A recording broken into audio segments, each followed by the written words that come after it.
Hello everyone, welcome to my channel. I hope you all are doing great. So guys, आज finally मैं आप लोगों के साथ डिस्कस करने वाली हूँ राइटिंग टास्क 2, क्योंकि बहुत सारे मुझे कमेंट आए थे और उन्होंने मुझे बोला था कि as soon as possible writing task के ऊपर वीडियो अपलोड करो। ओके, ऑलरेडी मैंने सभी टाइप्स को कवर कर दिया है, एक दो टाइप बची होगी वो भी जल्दी ही कवर कर दूंगी। इस वीडियो के बाद आपके जो डाउट्स हैं ना वो क्लियर हो जाएंगे। If you think this content is helpful for you then guys definitely subscribe my channel, share it and also give your feedback in the comment section. So let's get start that how we can do agree or disagree topic. बहुत बच्चों को difficult लगती है आइल्स की जो writing है as well as reading. अगर आपके पास राइट टिप्स होंगी, ट्रिक्स होंगी तो आप इजीली इसको लिख सकते हो। ठीक है, सो स्टार्ट करते हैं अग्री और डिसएग्री का। ठीक है, अग्री और डिसएग्री मीन्स या तो आपने चूज़ करना है अग्री या फिर डिसएग्री, दोनों में से एक चूज़ करना है। कोई मुझे कमेंट सेक्शन में पूछता है कि हम 50-50 लिख सकते हैं। नो, जो फॉर्मेट है वो तो आपको फॉलो करना ही पड़ेगा। अब और है तो दोनों में से कोई एक चूज़ करना है। अब एक मिथ है कि हमें हमेशा अग्री को चूज़ करना चाहिए। नो गाइस, ऐसे नहीं होता है। आपको जिसके आइडियाज़ ज़्यादा लगते हैं ना कि ये आइडियाज़ आपके पास ज़्यादा है, आप उसको चूज़ करो। ये मैटर नहीं करता कि आप अग्री की साइड हो या फिर डिसएग्री की साइड हो। अब जो इस ऐसे में है मैं डिसएग्री की साइड हूँ, ताकि आपको पता लगे कि हम डिसएग्री को भी लिख सकते हैं, वो रॉन्ग नहीं होता है।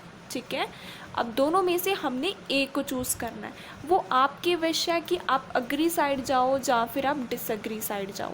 ठीक है, जैसे आपके घर कोई रिलेटिव आता है, आप उसको पूछते हो टी और कॉफ़ी। ठीक है, और का मतलब होता है दोनों में से कोई एक चूज़ करना पड़ेगा आपको, या तो टी कर लो या फिर कॉफ़ी कर लो। ठीक है, दोनों आप नहीं कर सकते।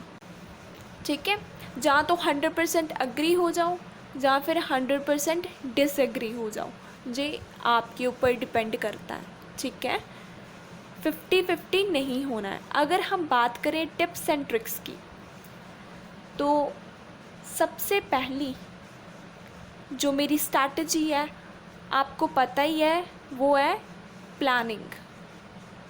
मुझे किसी ने कमेंट सेक्शन में बोला था कि प्लानिंग में हमें क्या क्या इंक्लूड करना चाहिए। सो प्लानिंग में 4 चीज़ें आती हैं, वो मैं आपको बताती हूँ। सबसे पहले आपने प्लानिंग ही करनी है, चाहे फिर आप टास्क 1 लिख रहे हो या फिर टास्क 2 लिख रहे हो, प्लानिंग होनी ही चाहिए। सबसे पहले प्लानिंग में क्या आएगा, read statement at least for 2 to 3 times. जो आपको क्वेश्चन गिवन है उसको एटलीस्ट आपने 2 to 3 टाइम्स रीड करना है, प्रिसाइज वे से अच्छे से क्वेश्चन को रीड करो। फिर उसके बाद क्वेश्चन को अंडरस्टैंड करने की कोशिश करो कि क्वेश्चन में पूछा क्या है। ठीक है, फिर रफली आइडियाज़ लिखो कि अगर मैं अग्री साइड जाऊँ तो मेरे पास कितने आइडियाज़ हैं, अगर मैं डिसएग्री साइड जाऊँ तो मेरे पास कितने आइडियाज़ हैं। ठीक है, आपने रफ में आइडियाज़ को लिख लेना है। ठीक है, अब जो आपको आइडिया इफ़ेक्टिव लगता है वो आप लिख सकते हो। ठीक है, अब एक क्वेश्चन आता है, मैम हमें आइडियाज़ नहीं आते। टू बी ऑनेस्ट, आइडियाज़ कभी भी बुरा नहीं होता है। आप कोई भी आइडिया लिख सकते हो रिलेटेड टू टॉपिक। ठीक है, हमेशा एक बात को ध्यान में रखा करो कि जो आपको पूछा गया है क्वेश्चन, उसको अपनी डेली लाइफ से रिलेट करना सीख लोगे, आइडियाज़ की प्रॉब्लम ख़त्म हो जाएगी। आइडियाज़ रफली लिखने के बाद आपने चूज़ करना है कि अग्री साइड जाना है या फिर डिसएग्री साइड जाना है, ये आपके ऊपर डिपेंड है। फिर हमारा जो आएगा वो है कि प्रॉपर जो स्ट्रक्चर होता है लिखने का वो आपने फॉलो करना है। ठीक है, जो स्ट्रक्चर है कि कैसे हमने अग्री और डिसएग्री ऐसे को लिखना है वो आपने फॉलो करना है। कनेक्टर्स को रिपीट नहीं करना है। इसके ऊपर वीडियो ऑलरेडी अपलोड है, आप उसको चेकआउट कर सकते हो, जिसमें मैंने आपको बताया हुआ है कि कौन कौन से हमने कनेक्टर्स का यूज़ करना है। ठीक है, कॉम्प्लेक्स सेंटेंसेस को यूज़ करो, जितने कॉम्प्लेक्स सेंटेंसेस होंगे उसके अकॉर्डिंग आपके बैंड स्कोर भी आएंगे। बहुत हद तक इम्प्रूवमेंट होती है कॉम्प्लेक्स सेंटेंसेस को लिखने के साथ। ठीक है, नेक्स्ट है हमारा don't use idioms in writing. Comment section में बच्चे पूछते हैं कि मैम हम ईडियम्स को लिख सकते हैं। नो, कभी भी राइटिंग में ईडियम्स का यूज़ नहीं करते हैं। ये बात ध्यान में रखना कि ईडियम्स अकेले स्पीकिंग में यूज़ किए जाते हैं, राइटिंग में नहीं किए जाते हैं। ओके, ये सारी क्या थी, टिप्स थी। अब हम बात करेंगे किसके बारे में, स्ट्रक्चर के बारे में। ठीक है, स्ट्रक्चर की बात करेंगे, सबसे पहले आएगी हमारी इंट्रोडक्शन। ठीक है, इंट्रोडक्शन में क्या आता है, एंड थीसिस, रीफ्रेज आता है और दूसरा हमारा थीसिस आता है। ओके, अब रीफ्रेज क्या होता है, रीफ्रेज होता है कि आपने पैराफ्रेज करनी होती है, जो आपको क्वेश्चन में स्टेटमेंट गिवन होती है उसको आपने चेंज करना होता है। ठीक है, जो आपको क्वेश्चन गिवन है उसको आपने चेंज करना है, किसकी हेल्प से, कॉम्प्लेक्स सेंटेंसेस एंड वोकैबुलरी की हेल्प से उसको चेंज करना है, बट मीनिंग उसका सेम रहना चाहिए। ठीक है, जो आपको क्वेश्चन गिवन होगा, जो आप उसको चेंज करोगे, दोनों का मीनिंग क्या होना चाहिए, सेम होना चाहिए। लेकिन जो आप चेंज करोगे इसमें आपने क्या क्या यूज़ करना है, वोकैबुलरी एंड कॉम्प्लेक्स सेंटेंसेस, ये होता है हमारा रीफ्रेज। ओके, अगर हम बात करें थीसिस लाइन की, तो थीसिस लाइन से क्या होता है कि एग्ज़ामिनर को पता लगता है कि आप लोग इस स्टेटमेंट से अग्री हो या फिर डिसअग्री हो। ठीक है, आपके व्यू के बारे में एग्ज़ामिनर को पता लगता है with the help of thesis line. Okay, I hope अच्छे से क्लियर होगा। इंट्रोडक्शन में रीफ्रेज एंड थीसिस आती है। ठीक है, रीफ्रेज बता दिया, थीसिस लाइन भी बता दी कि क्या होती है। ठीक है, नेक्स्ट हमारा बॉडी पैराग्राफ 1। अब बॉडी पैराग्राफ 1 में 4 चीज़ें आएंगी। पहला है हमारा टास्क स्टेटमेंट, दूसरा explain, third example, fourth result. ये 4 चीज़ें आएंगी किसमें, बॉडी पैराग्राफ 1 में। अब टास्क स्टेटमेंट क्या होती है, टास्क स्टेटमेंट में आपने बताना होता है रीज़न कि आप इस स्टेटमेंट को अगर अग्री बोल रहे हो तो क्यों सोचते हो कि ये स्टेटमेंट अग्री है। ठीक है, अपने अग्रीमेंट के बिहाइंड आपने रीज़न देना है कि आप क्यों सोचते हो कि ये अग्री है। अगर आप सोचते हो कि गिवन स्टेटमेंट डिसअग्री है तो भी आपके पास रीज़न होना चाहिए कि आप क्यों डिसअग्री हो। उस रीज़न को आपने लिखना होता है टास्क स्टेटमेंट में। ठीक है, फिर उसके बाद एक्सप्लेन में आता है, जो आपने टास्क स्टेटमेंट में रीज़न दे दिया, यहाँ पर जो आपने रीज़न दिया है उसको आपने अब एक्सप्लेन करना है। ठीक है, जो आपने रीज़न दे दिया ना कि इस वजह से मैं इससे अग्री हूँ या फिर डिसअग्री हूँ, उस रीज़न को आपने फिर एक्सप्लेन करना है। ठीक है, देन उसके बाद आपने एग्ज़ाम्पल देनी है एंड लास्ट में आपने रिज़ल्ट देना है। एग्ज़ाम्पल हमेशा इंटरनेशनल लेवल की होनी चाहिए और रिज़ल्ट में हम क्या करते हैं, जो हमने टास्क स्टेटमेंट में रीज़न लिखा होता है ना, उसको आपने पैराफ्रेज मीन्स चेंज करके लिख देना है। ठीक है, जैसे आपने बोल दिया कि फाइनेंशियल इंस्टेबिलिटी होती है किसकी वजह से, मैरिजेस के ऊपर स्पेंडिंग करने से। ठीक है, फाइनेंशियल इंस्टेबिलिटी आपने यहाँ पे लिख दिया। अब रिज़ल्ट में आप क्या बोलोगे कि उनको मॉनेटरी इश्यूज़ होते हैं। मॉनेटरी इश्यूज़ और फाइनेंशियल इंस्टेबिलिटी एक दूसरे के अल्टरनेटिव वर्ड्स हैं। ठीक है, सो आपको पता लगा होगा कि कैसे हमने सिर्फ इस रीज़न को ही चेंज करना होता है, उसका अल्टरनेटिव वर्ड यूज़ करके आपने रिज़ल्ट में डिफ़ाइन कर देना है। ये होता है हमारा बॉडी पैराग्राफ 1। ठीक है, नेक्स्ट है हमारा बॉडी पैराग्राफ 2। इसमें भी सेम 4 चीज़ें आएंगी, task, statement, explain, example and result. Okay, फिर आपने सेकंड रीज़न देना है कि अगर आप इस स्टेटमेंट से अग्री हो तो क्यों अग्री हो। ठीक है, सेकंड रीज़न लिखना है। अगर डिसअग्री हो तो क्यों इस स्टेटमेंट से डिसअग्री हो, सेकंड रीज़न यहाँ पे एक्सप्लेन कर देना है। फिर उसके बाद आपने देन एग्ज़ाम्पल है वो इंटरनेशनल लेवल की होनी चाहिए। एंड लास्ट में जो आपने क्या किया हुआ है, यहाँ पर जो आपने रीज़न बताया है ना, उसका अल्टरनेटिव वर्ड यूज़ करके आपने रिज़ल्ट में ऐड कर देना है। ठीक है, कि जो आपने रीज़न यहाँ लिखा हुआ है उसको चेंज करके आपने यहाँ पे लिख देना है, उसका कोई अल्टरनेटिव वर्ड यूज़ करके। जैसे मैंने आपको पीछे बताया कि यहाँ पे हमने फाइनेंशियल इंस्टेबिलिटी लिख दिया और यहाँ पे हमने मॉनेटरी इशू लिख दिया। दोनों है तो मीनिंग सेम, लेकिन एक दूसरे के अल्टरनेटिव वर्ड्स हैं। ठीक है, सो इससे क्या होती है, हमारी रेपिटेशन नहीं होती है।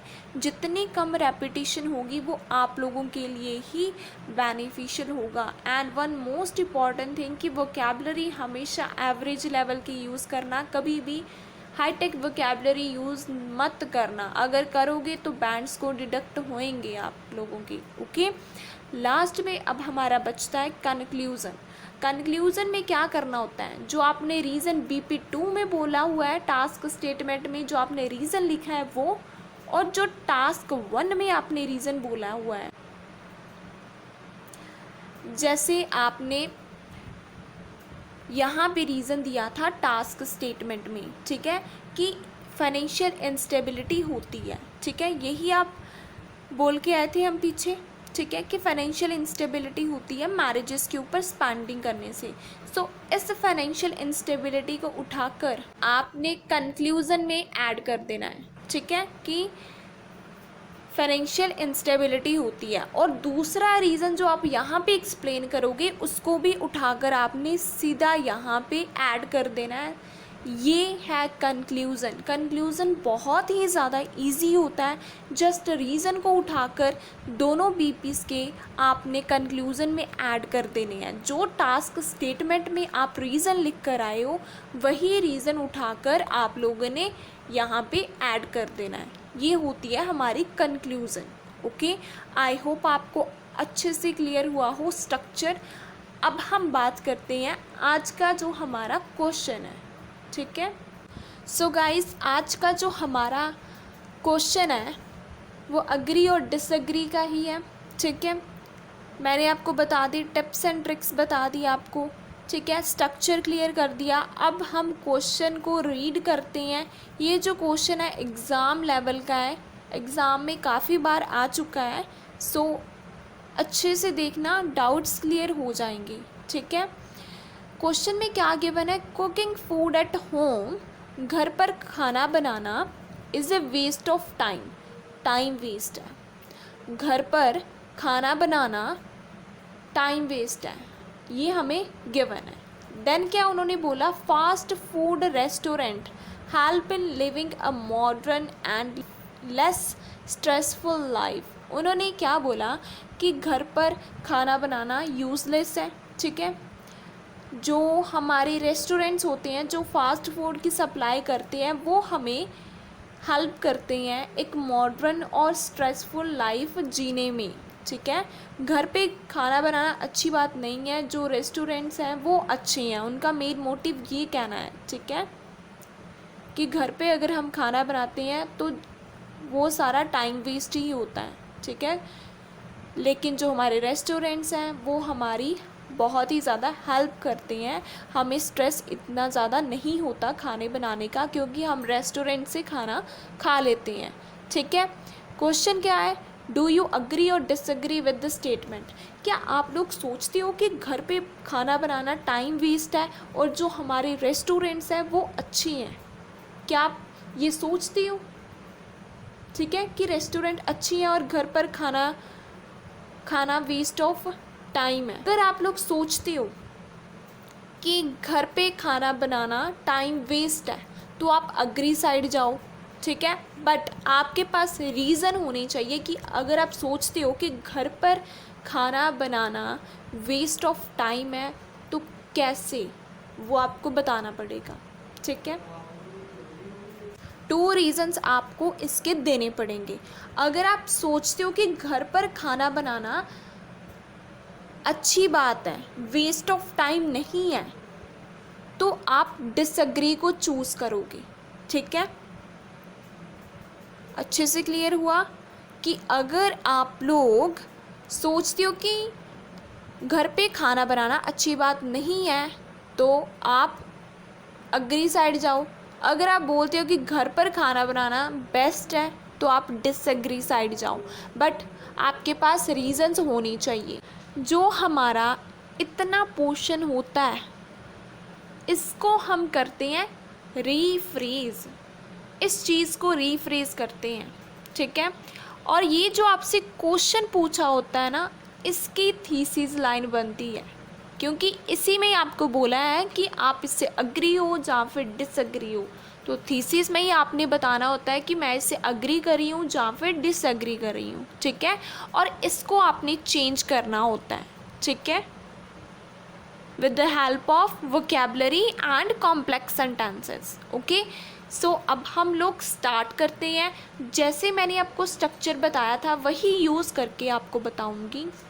मैंने कैसे स्टार्ट की, इंट्रोडक्शन इसकी। It is considered by many individuals, ये माना जाता है काफ़ी लोगों के द्वारा, restaurants food is for better than food cooked in home as it saves their precious time।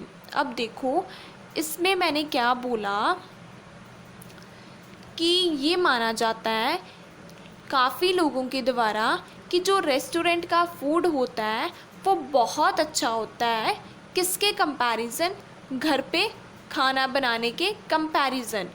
क्योंकि रेस्टोरेंट का फूड क्या करता है, हमारा जो प्रीशियस टाइम है ना उसको सेव कर लेता है।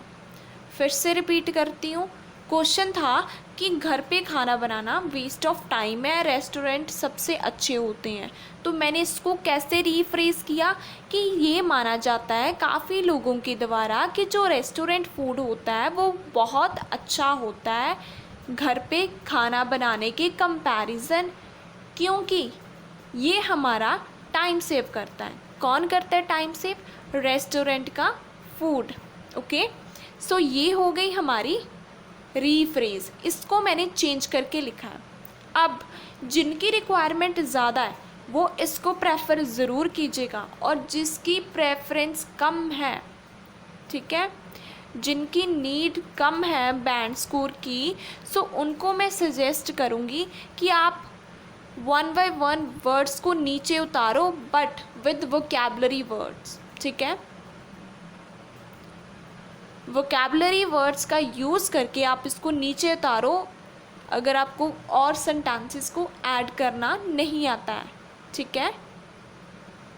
जैसे आप कुकिंग फूड की जगह प्रिपेयरिंग फूड लिख सकते हो, होम की जगह हाउस लिख सकते हो, ठीक है, वेस्ट की जगह वेस्टेज लिख सकते हो, ठीक है, टाइम की जगह प्रीशियस टाइम लिख सकते हो।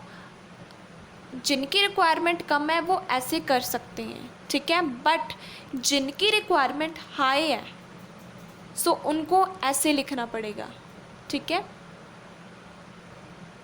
आई होप अच्छे से क्लियर हुआ हो। अब हम बात करते हैं थीसिस लाइन की। थीसिस लाइन में मैं इस ऐसे से डिसएग्री हूँ। मैं मानती हूँ कि घर पे खाना बनाना अच्छी बात है, वो टाइम वेस्ट नहीं करता है, ठीक है। सो मैंने इसकी थीसिस को कैसे लिखा, आई disagree with this said notion. मैं इस नोशन से मीन्स इस व्यू से मैं क्या हूँ, डिसएग्री हूँ, क्योंकि लो इन क्वालिटी जो हमारा फास्ट फूड होता है उसकी जो क्वालिटी है वो इतनी अच्छी नहीं होती है। मैंने आपको बताया था ना कि अगर आप अग्री साइड जाओगे तो भी आपको 2 रीज़न की ज़रूरत पड़ेगी, अगर आप लोग डिसएग्री साइड भी जा रहे हो तो भी आपको 2 रीज़न्स की ज़रूरत पड़ेगी। सो मैं इसमें डिसएग्री हूँ। तो मैंने बोला कि जो रेस्टोरेंट फूड है वो उसकी क्वालिटी इतनी अच्छी भी नहीं होती और वो बहुत ज़्यादा एक्सपेंसिव होता है। ये मैंने 2 रीज़न दे दिए कि मैं क्यों डिसएग्री करी थी, ठीक है। अगर आप लोग अग्री हो तो आपने कैसे थीसिस को लिखना है, I agree with this said notion, because उसके बाद जो भी आपके रीज़न्स होंगे वो आपने लिख देने हैं। आई होप आपको अच्छे से इंट्रोडक्शन क्लियर होगी। अब हम नेक्स्ट मूव करते हैं हमारे बॉडी पैराग्राफ 1 की तरफ। बॉडी पैराग्राफ 1 में मैंने आपको बताया हुआ है कि 4 चीज़ें आएंगी। पहला हमारा task statement, explain, example and then result. So start करते हैं। सबसे पहले मैंने क्या बोला, to begin with the view of disagreement. Disagreement का व्यू स्टार्ट करते हुए, ठीक है। पैक्ड फूड, अब पैक्ड फूड कौन सा होता है, रेस्टोरेंट फूड को हम पैक्ड फूड भी बोलते हैं। Is not for better owing to preservatives. मैंने क्या बोला, डिसएग्रीमेंट का तो स्टार्ट करते हुए पैक्ड फूड अच्छा नहीं होता है क्योंकि उसमें प्रिजर्वेटिव्स होते हैं। अब जिन बच्चों ने मेरी वीडियो देखी थी वोकैबलरी वाली, उनको तो इसका मतलब पता होगा, ठीक है, कि प्रिजर्वेटिव हम किसको बोलते हैं। अगर नहीं पता तो इसको हम बोलते हैं केमिकल्स, ठीक है। केमिकल्स डाले जाते हैं फूड में ताकि वो ज़्यादा लंबे समय तक उसका यूज़ कर पाएँ, ठीक है, उसको हम बोलते हैं प्रिजर्वेटिव्स। सो मैंने क्या बोल दिया कि जो रेस्टोरेंट का फूड है उसमें प्रिजर्वेटिव्स होते हैं, ठीक है। ये मेरा हो गया मेन पॉइंट, प्रिजर्वेटिव, ये मेरा मेन पॉइंट हो गया। आप देखो पीछे जब मैंने इसका दिया था रीज़न थीसिस में, तब मैंने बोला था लो इन क्वालिटी, ठीक है, लो इन क्वालिटी बोला था, और यहाँ पे मैंने क्या बोल दिया, उसमें प्रिजर्वेटिव्स होते हैं, ठीक है। अब जिस चीज़ में केमिकल्स होंगे तो उसकी क्वालिटी कैसे अच्छी होगी, ठीक है। ऐसे ही आपने पैराफ्रेज करना सीखना है। अब देखो, अब हम इसको करेंगे एक्सप्लेन। यहाँ तक हमारी टास्क स्टेटमेंट, ओके। अब हम बात करेंगे एक्सप्लेन करने की कि कैसे एक्सप्लेन करें इसको। तो मैंने कनेक्टर यूज़ किया टू इलेबोरेट इट, ठीक है। मैनी रेस्टोरेंट, जो बहुत सारे रेस्टोरेंट्स होते हैं, use not only artificial fragrance but also deleterious food additives by which chances of countless diseases are inculcating। so देखो मैंने क्या बोला, बहुत सारे रेस्टोरेंट्स हैं जो यूज़ करते हैं आर्टिफिशियल फ्रेगरेंस, ठीक है, आर्टिफिशियल फ्रेगरेंस का यूज़ करते हैं, और भयानक, डिलीटेरियस मीन्स भयानक, क्या, फूड एडिटिव्स, इसको भी हम केमिकल्स ही बोलते हैं। कि बहुत सारे जो हमारे रेस्टोरेंट्स हैं वो इन दोनों चीज़ों का यूज़ करते हैं, जिसकी वजह से क्या होता है, काउंटलेस। अब काउंटलेस क्या होता है, मैनी, ठीक है, ये भी वोकैबलरी की वीडियो में मैंने आपको बताया था, ठीक है। काउंटलेस होता है मैनी। डिसीज़ेस के चांसेस क्या हो जाती है, इंक्रीज़ हो जाते हैं। इनकलकेटिंग का मतलब होता है इंक्रीज़ होना। अब शॉर्ट में बताऊं मैंने क्या बोला, सबसे पहले मैंने बोला कि डिसएग्रीमेंट का व्यू स्टार्ट करते हुए जो पैक्ड फूड है वो अच्छा नहीं है क्योंकि उसमें प्रिजर्वेटिव्स होते हैं। प्रिजर्वेटिव होता है हमारे केमिकल्स, ठीक है। फिर इसको एक्सप्लेन किया कि बहुत सारे रेस्टोरेंट्स हैं जो आर्टिफिशियल फ्रेगरेंस का यूज़ करते हैं और भी बहुत सारे भयानक केमिकल्स का यूज़ करते हैं, जिसकी वजह से क्या होता है कि काउंटलेस जो डिसीज़ेस हैं वो क्या हो जाते हैं, इंक्रीज़ हो जाते हैं। ये होगी हमारी एक्सप्लेनेशन। अब बात होगी हमारी एग्जाम्पल की, ठीक है। For instance, a survey was conducted by World Health Organization found that 35% Indians had victim of chronic diseases because they consumed more junk food.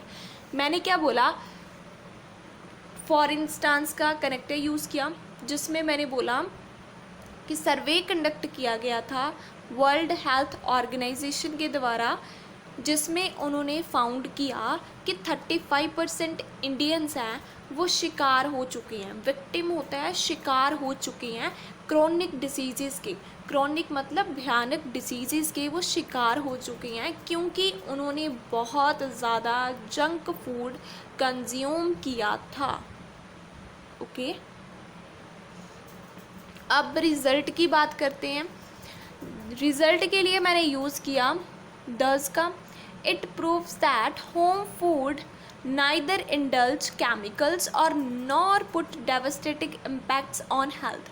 मैंने क्या बोला कि इस चीज़ से ये बात क्लियर हो जाती है कि जो फूड होता है ना, घर पे जो खाना बनता है उसमें ना तो केमिकल्स इन्वॉल्व होते हैं, इंडल्ज होता है, इन्वॉल्व होते हैं, ना तो केमिकल्स, ना ही उसका जो बुरा प्रभाव है वो हमारी हेल्थ के ऊपर पड़ता है। डेवास्टेटिंग होता है bad impacts. Okay, I hope अच्छे से क्लियर होगा। एक बार सम अप कर देती हूँ बॉडी पैराग्राफ 1 का। सबसे पहले मैंने स्टार्ट करने के लिए बोला कि डिसएग्रीमेंट का व्यू स्टार्ट करते हुए जो हमारा पैक्ड फूड है वो इतना अच्छा नहीं है क्योंकि उसमें बहुत ज़्यादा प्रिजर्वेटिव्स होते हैं। फिर मैंने एक्सप्लेन किया कि बहुत सारे रेस्टोरेंट्स हैं वो आर्टिफिशियल फ्रेगरेंस और बहुत सारे भयानक फूड एडिटिव्स का यूज़ करते हैं, जिसकी वजह से बहुत सारी जो बीमारियां हैं वो लगना लोगों को शुरू हो जाती हैं। फिर मैंने एग्ज़ाम्पल में बोला कि सर्वे कंडक्ट किया गया था वर्ल्ड हेल्थ ऑर्गेनाइजेशन के द्वारा, जिसमें उन्होंने बोला कि जो 35% इंडियंस थे वो शिकार हो चुके थे क्रोनिक डिसीज़ का क्योंकि वो ज़्यादा क्या कंज्यूम करते थे, जंक फूड कंज्यूम करते थे।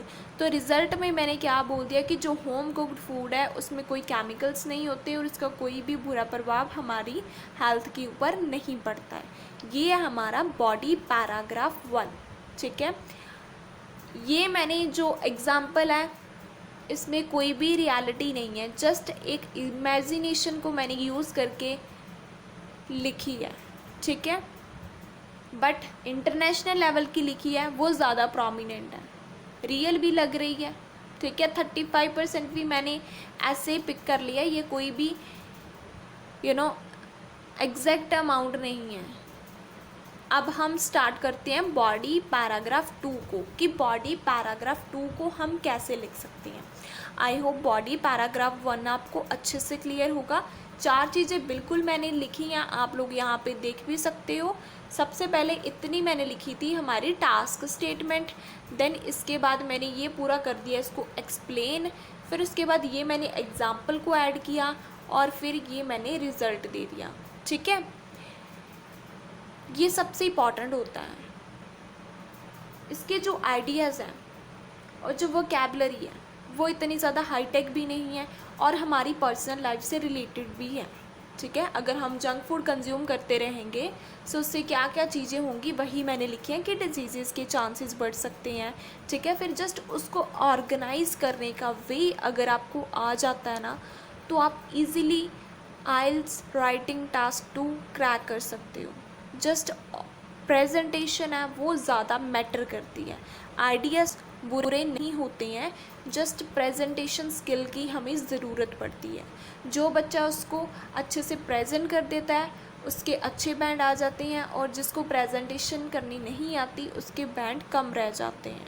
ठीक है, सो अब हम लोग बॉडी पैराग्राफ 2 को स्टार्ट करते हैं और देखते हैं कि उसमें जो मैंने थीसिस में बोलकर आई थी कि ये ज़्यादा एक्सपेंसिव है तो मैंने उसको कैसे एक्सप्लेन किया है। बॉडी पैराग्राफ 2 को स्टार्ट करते हुए मैंने क्या लिखा, फर्दर स्ट्रेंथनिंग द व्यूज़, अपने व्यूज़ को फर्दर स्ट्रेंथ करते हुए, why I disagree with this said notion, कि मैं इस स्टेटमेंट से डिसएग्री क्यों हूँ। बहुत बच्चे पूछते हैं कमेंट सेक्शन में कि हम इंटरोगेटिव सेंटेंस का यूज़ कर सकते हैं। सो डेफिनेटली आप लोग इंटरोगेटिव सेंटेंस का यूज़ कर सकते हो। ठीक है, यहाँ पे मैंने यूज़ करके भी आपको बता दिया कि मैं क्यों डिसएग्री हूँ, जो हमें क्वेश्चन में स्टेटमेंट गिवन है।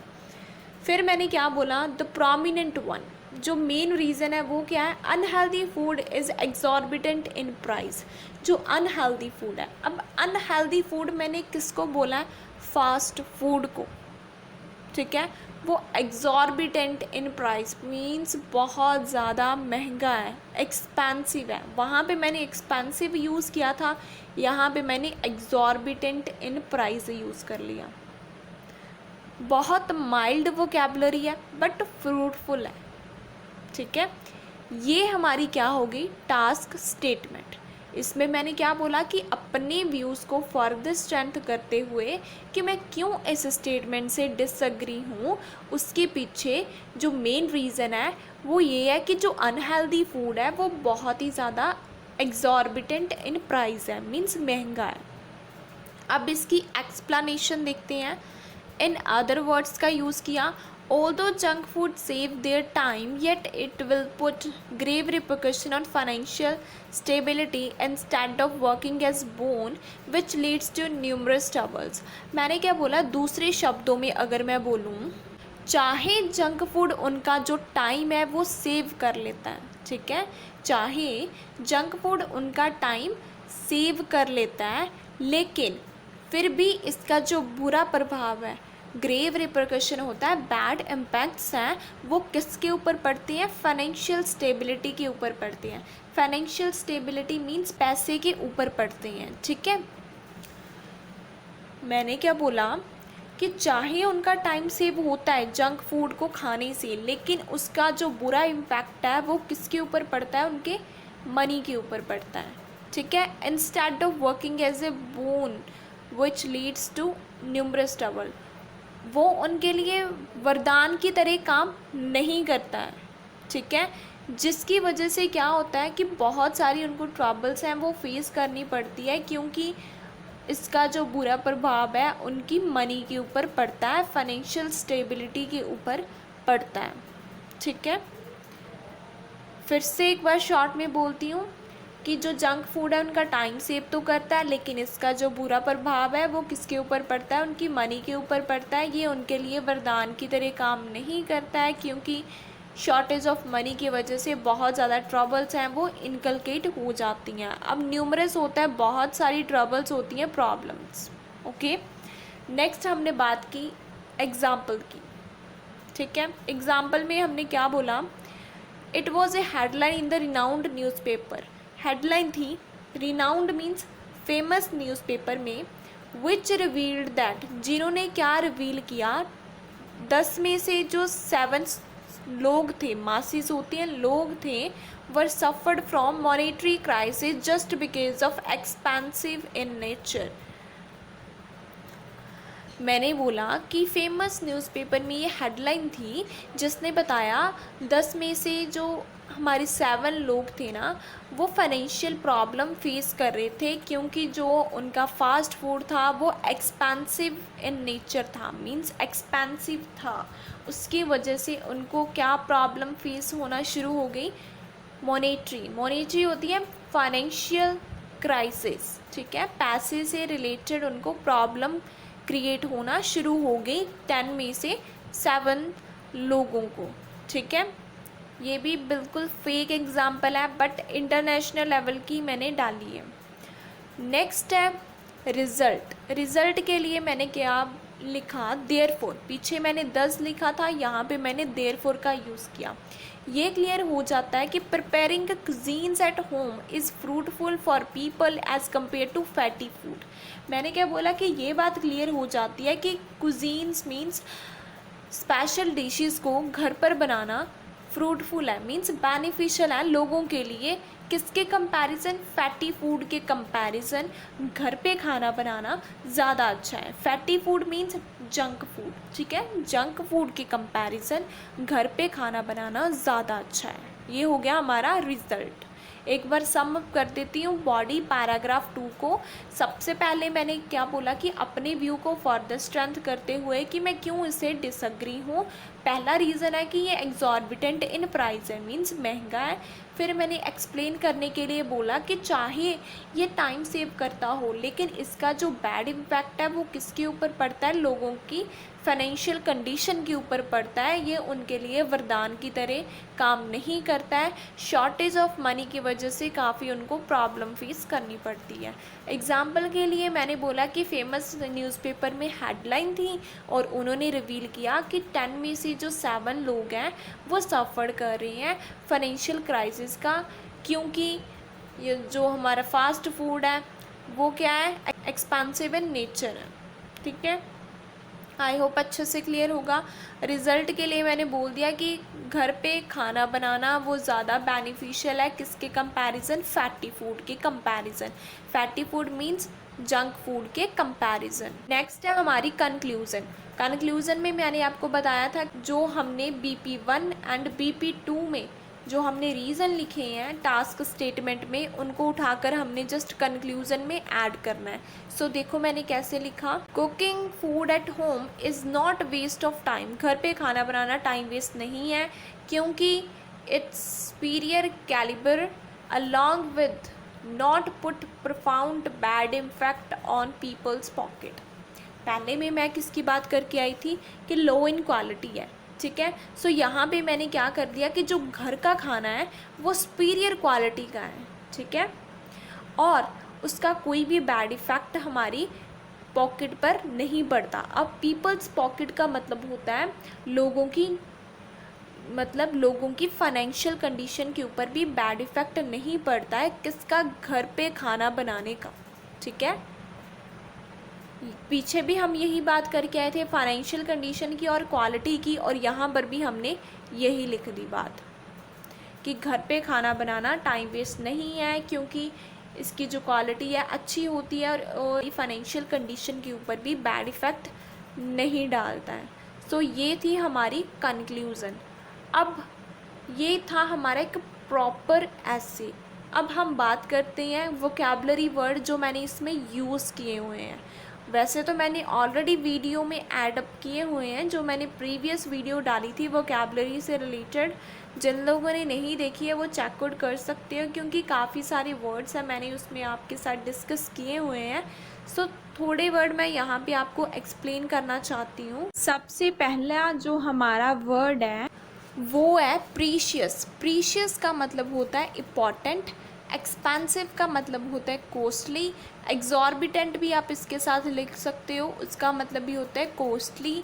ठीक है, preservative, artificial fragrance and food additives का मतलब होता है chemicals. Deleterious, devastating, grave repercussion, इन तीनों का मतलब क्या होता है, bad effects. Okay, countless, numerous means many. Inculcate का मतलब इंक्रीज। ट्रबल का मतलब problem. Renowned means famous. Monetary means financial. Fruitful means beneficial. Superior means good. Calibre means quality. ये सारे वर्ड्स थे जो मैंने इस ऐसे में यूज़ किए हुए हैं। सो आई होप आपको अच्छे से क्लियर होगा। अग्री और डिसअग्री का एक बात जस्ट ध्यान में रखनी है, जहाँ तो आपने अग्री को चूज़ करना है जहाँ फिर डिसअग्री को चूज़ करना है। जो आइडियाज़ आपके पास ज़्यादा हैं उसको चूज़ करो। 50-50 नहीं कर सकते, 100% ही जाना पड़ेगा। जहाँ अग्री चूज़ करो 100%, जहाँ फिर डिसअग्री चूज़ करो 100%। ठीक है, और 2 रीज़न्स आपके पास होने चाहिए। ठीक है, और उनको एक्सप्लेन करो। ठीक है, जो प्रॉपर फॉर्मेट मैंने बताया है उसको फॉलो करो तो डेफिनेटली आपके जो बैंड स्कोर हैं वो आ जाएंगी। ठीक है, सो आई होप आपको अच्छे से वीडियो क्लियर होगी। If you think guys this content is helpful for you then definitely subscribe and share my channel, and thank you for watching and sharing my channel.